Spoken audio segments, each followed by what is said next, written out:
Hello, it's your grumpy old middle school science teacher again with our first real delve into science concepts. One of the big ideas in science that I think we need to start with is something known as atomic theory. Richard Feynman, Nobel laureate, phenomenal physics teacher at, I believe, the University of Southern California, once said that atomic theory is one of the most important scientific concepts ever developed because it underpins so much else we know about science.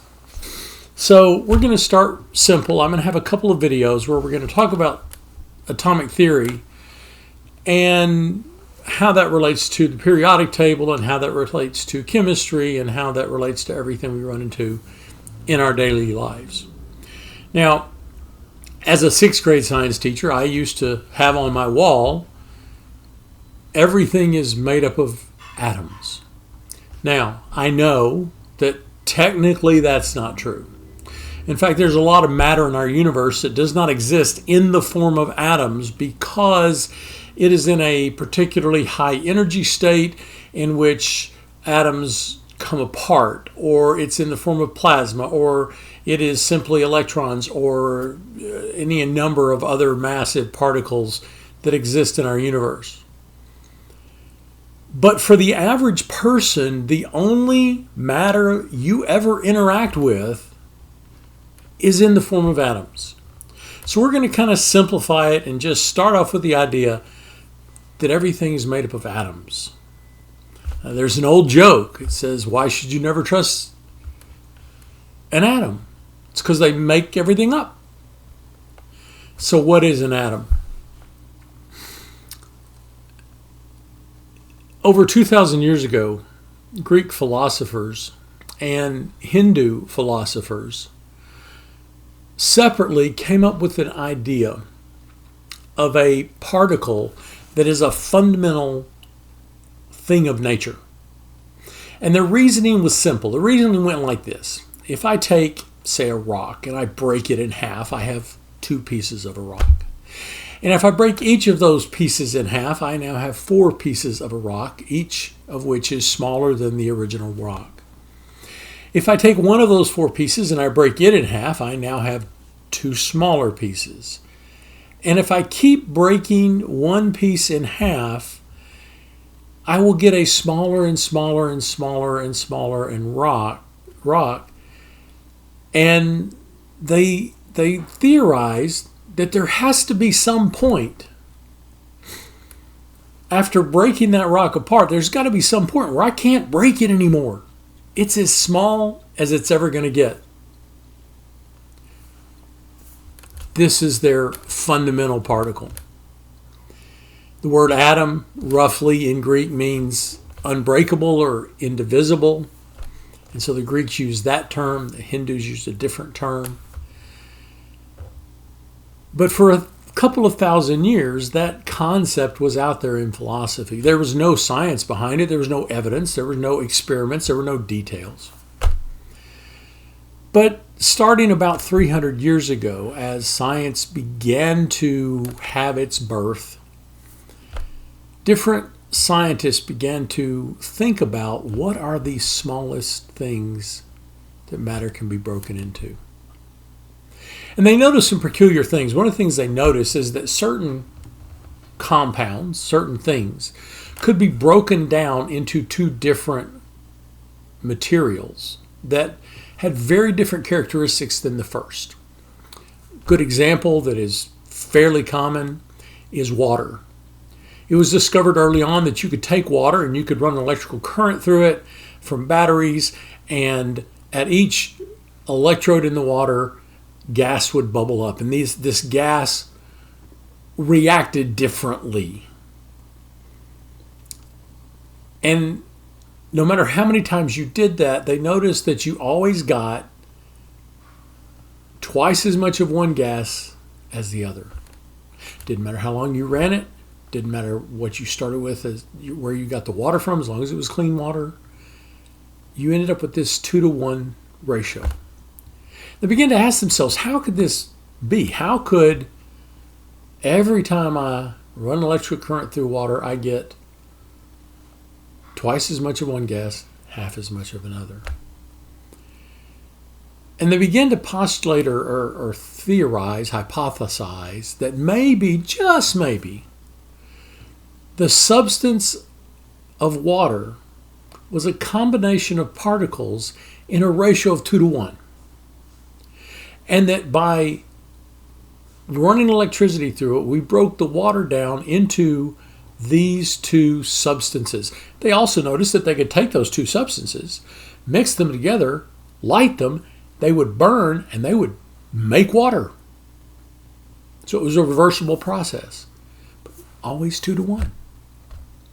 And that started the thinking that maybe these gases, these substances, were made up of little particles, and that in water, one particle of one gas and two particles of another gas were mixed to make water.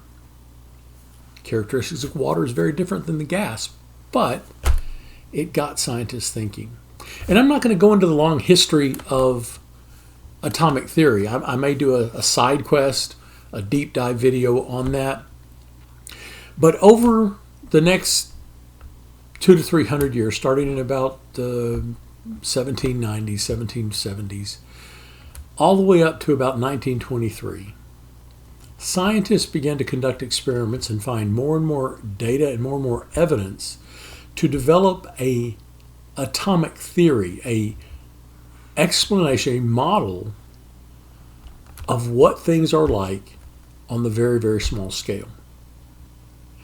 And they did some very amazing experiments.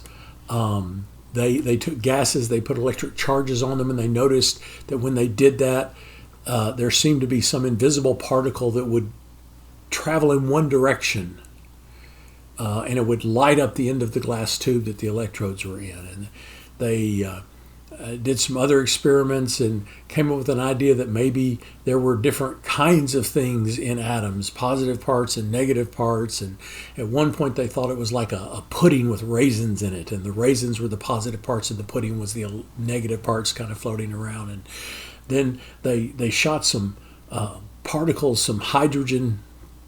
They didn't know them hydrogen, but hydrogen particles at a piece of gold foil, and thinking that they could bounce these particles off the gold and get kind of an idea of what was inside there. And to their surprise, most of the particles went through. And they began to reject the pudding, the raisin pudding model, and came with an idea that atoms were really small particles of positively charged centers surrounded by some negative charges. And over time they began to name these particles, and they came up with 3 particles that make up all atoms. And those particles are the proton, the neutron, and the electron. Now, protons have a positive charge.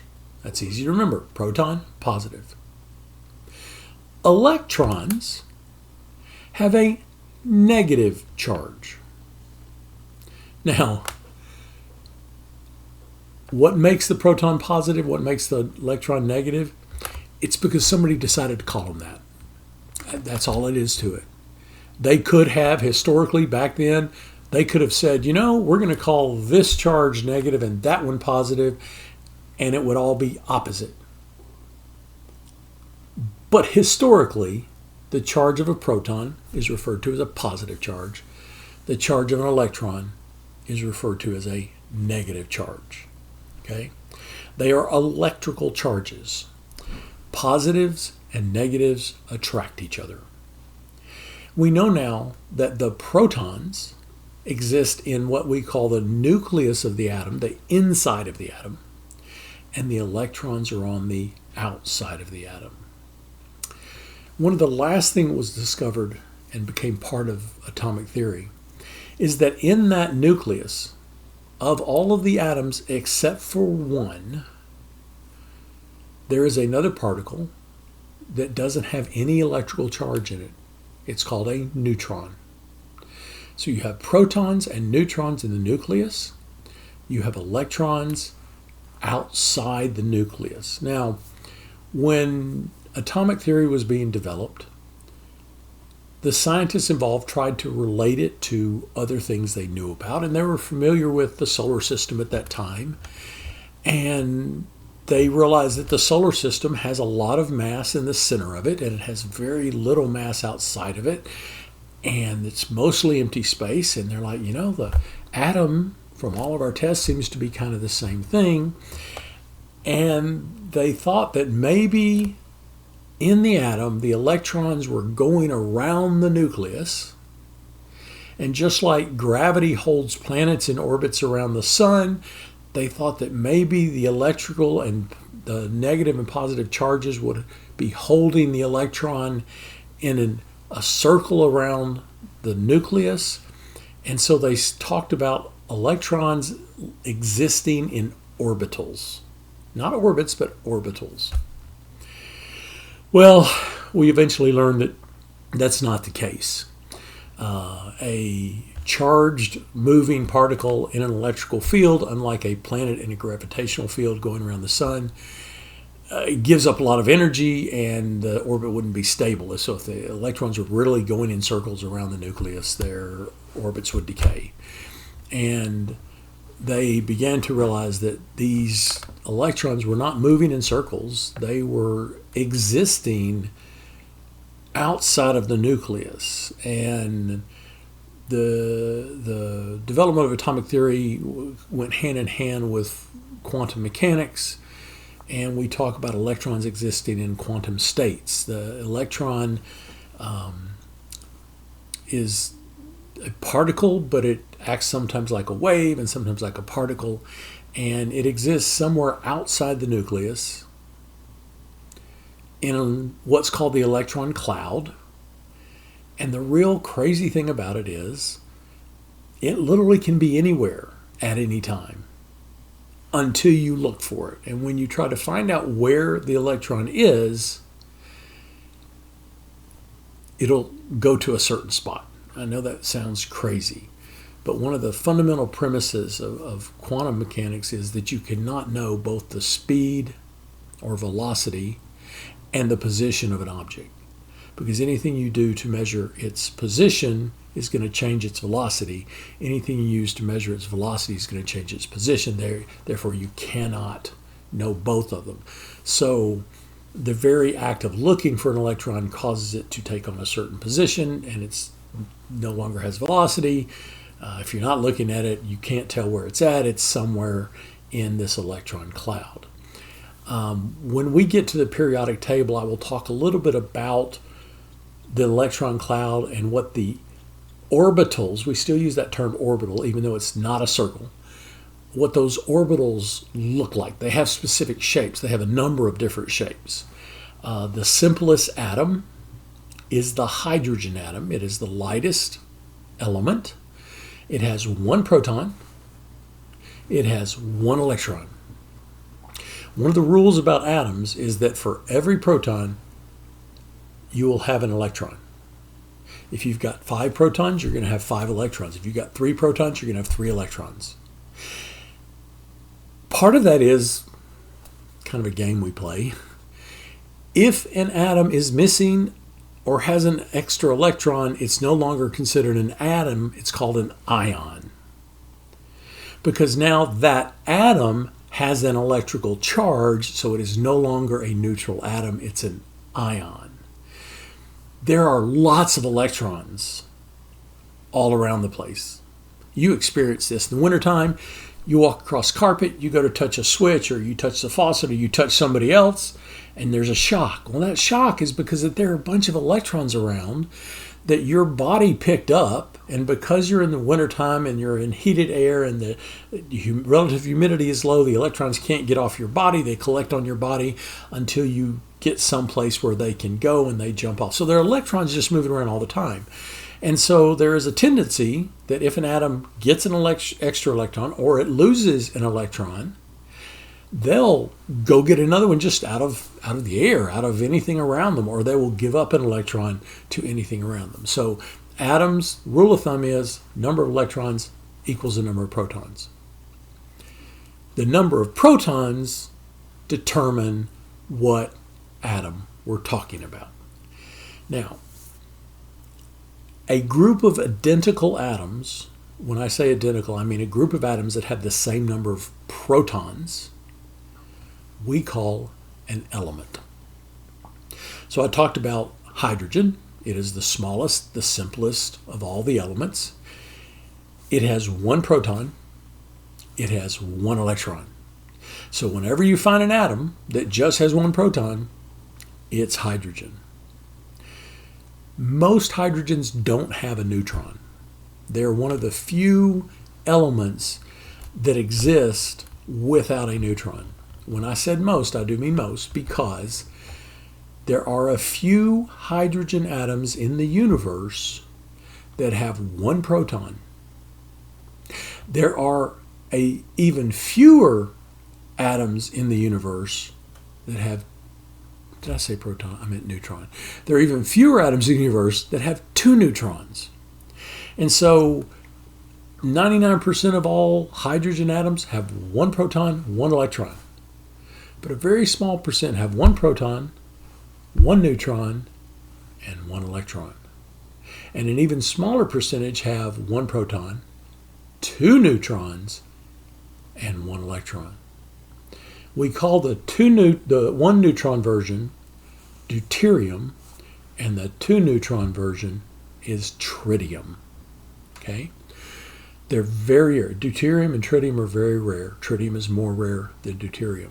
You may have heard these terms because when you combine hydrogen with oxygen, you get a molecule called water. It's one of the most common substances we use all the time.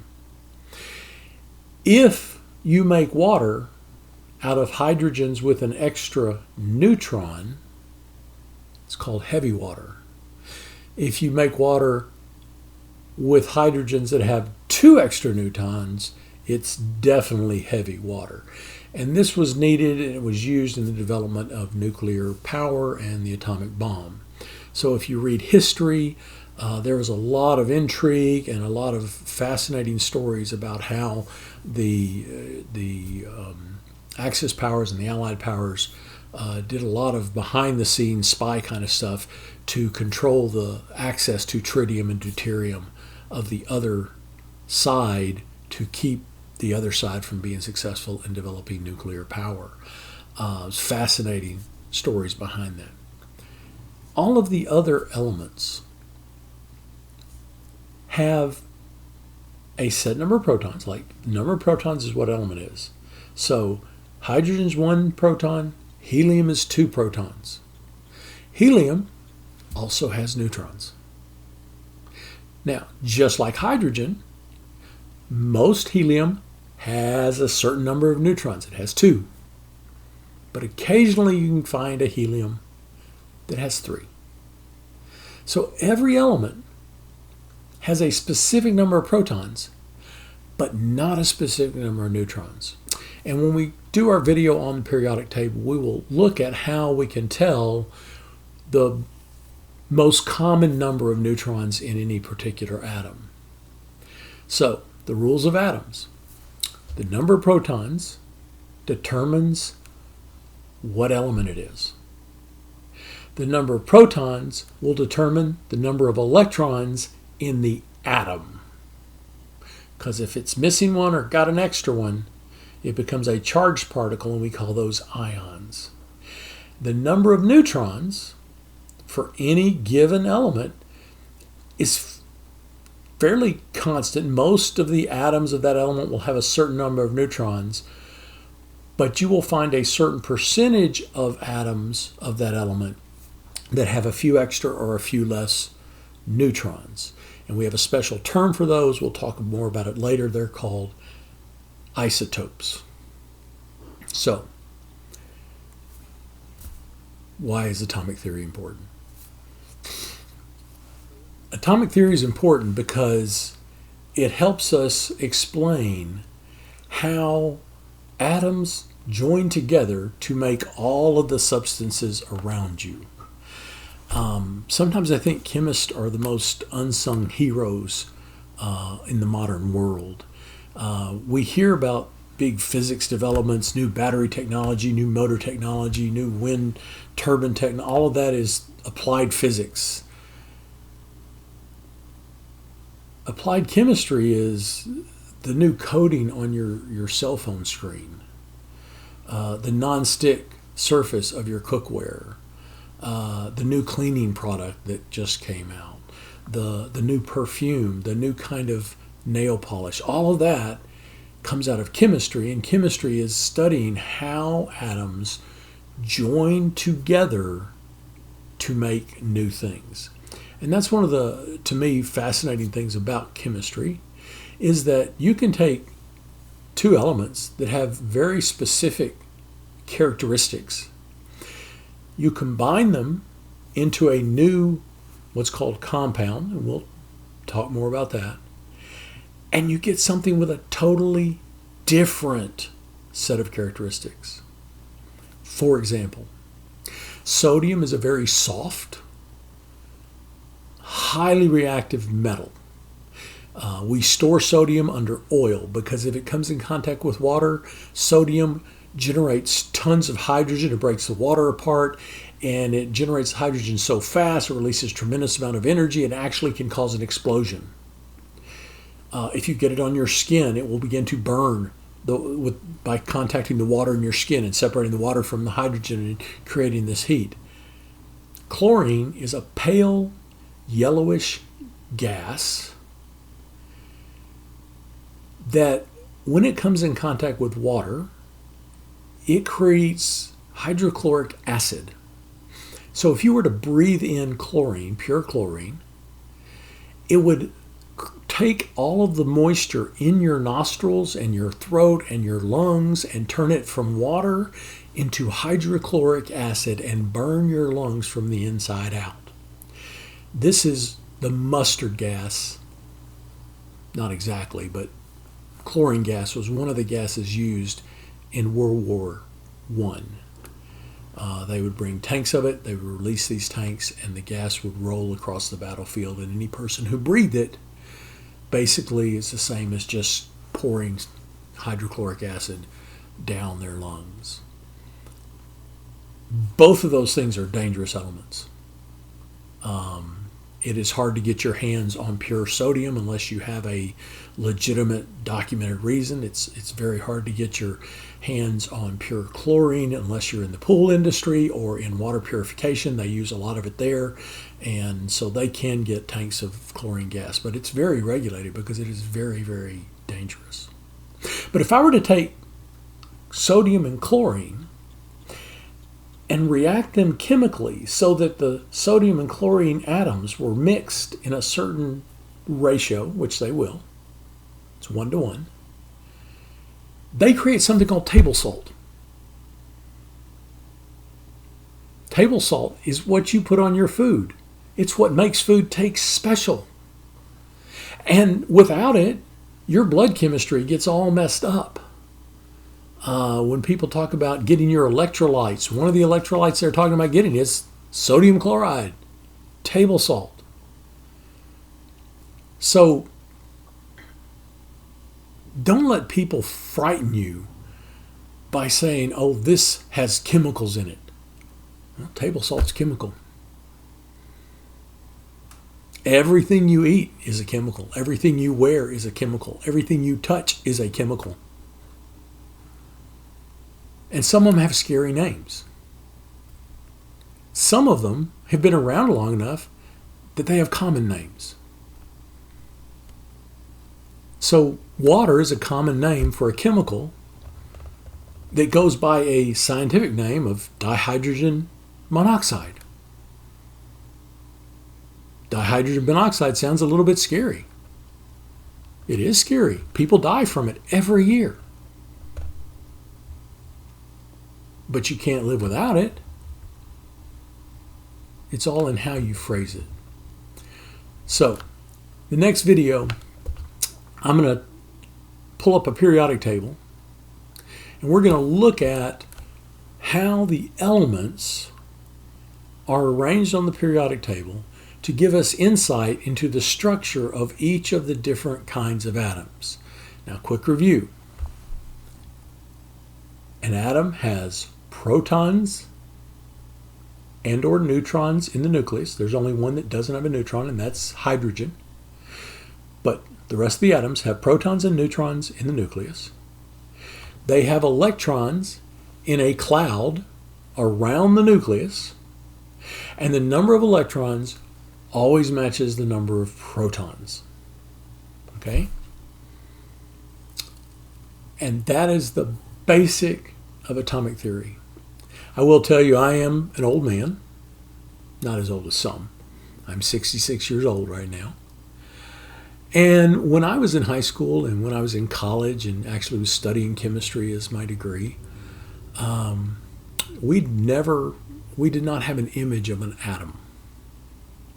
And I still remember I had been teaching for probably 5 or 6 years when I think it was IBM developed a force electron microscope that literally ran a incredibly fine needle tip across a surface and measured the electrostatic forces between that needle tip and the surface, and they could get such detail by reading those forces that they could develop an image at the atomic level. And I remember reading an article, I think it was in Scientific American, where by applying a voltage to that probe, they were able to actually pick up an atom and move it and put it down in a specific spot. And so on a very beyond mirror polished silicon wafer, they picked up some atoms. I don't remember what they were. I think they may have been copper atoms. I'm not sure what they were. They picked them up and they placed them along on that smooth silicon surface, and they spelled out IBM, the world's smallest corporate logo. And for the first time in history, we had developed an image of an atom. Now, it just looked like a bunch of little bumps. But seeing as how atoms are so small, they're smaller than the wavelength of visible light. So the waves that you use to see with are longer than the diameter of an atom. That was pretty amazing. I'll see you next week. I already have a Science Friday question up for this week. When you know, you know.